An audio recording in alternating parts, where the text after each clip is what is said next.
Manifeste en langage clair à Roger Vitrac.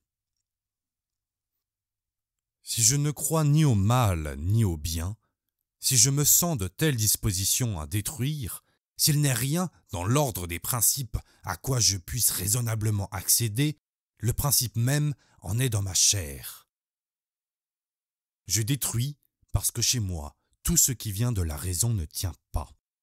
Je ne crois plus qu'à l'évidence de ce qui agite mes moelles, non de ce qui s'adresse à ma raison. J'ai trouvé des étages dans le domaine du nerf. Je me sens maintenant capable de départager l'évidence. Il y a pour moi une évidence dans le domaine de la chair pure, et qui n'a rien à voir avec l'évidence de la raison. Le conflit éternel de la raison et du cœur se départage dans ma chair même, mais dans ma chair irriguée de nerfs.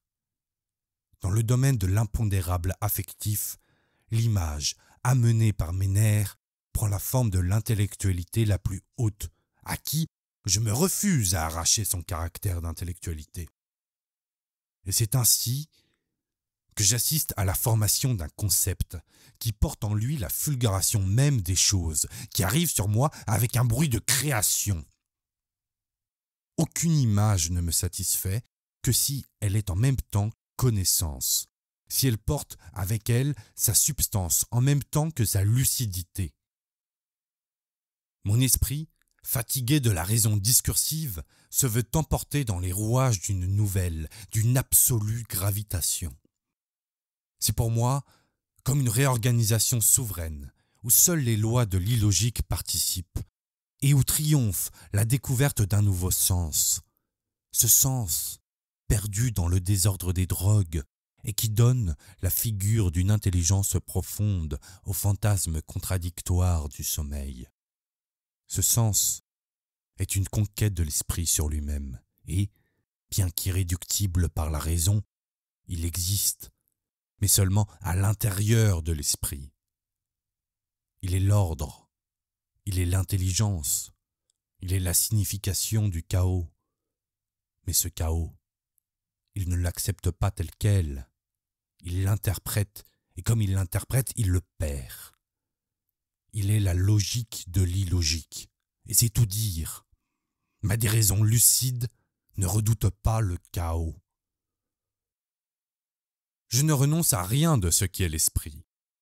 Je veux seulement transporter mon esprit ailleurs avec ses lois et ses organes. Je ne me livre pas à l'automatisme sexuel de l'esprit, mais au contraire, dans cet automatisme, je cherche à isoler les découvertes que la raison claire ne me donne pas. Je me livre à la fièvre des rêves, mais c'est pour en retirer de nouvelles lois. Je recherche la multiplication, la finesse, l'œil intellectuel dans le délire, non la vaticination hasardée. Il y a un couteau que je n'oublie pas. Mais c'est un couteau à mi-chemin dans les rêves, et que je maintiens au-dedans de moi-même, que je ne laisse pas venir à la frontière des sens clairs. Ce qui est du domaine de l'image est irréductible par la raison, et doit demeurer dans l'image sous peine de s'annihiler. Mais toutefois, il y a une raison dans les images. Il y a des images plus claires dans le monde de la vitalité imagée. Il y a, dans le grouillement immédiat de l'esprit, une insertion multiforme et brillante de bêtes. Ce poudroiement insensible et pensant s'ordonne suivant des lois qu'il tire de l'intérieur de lui-même, en marge de la raison claire et de la conscience ou raison traversée. Dans le domaine surélevé des images, l'illusion proprement dite, l'erreur matérielle n'existe pas.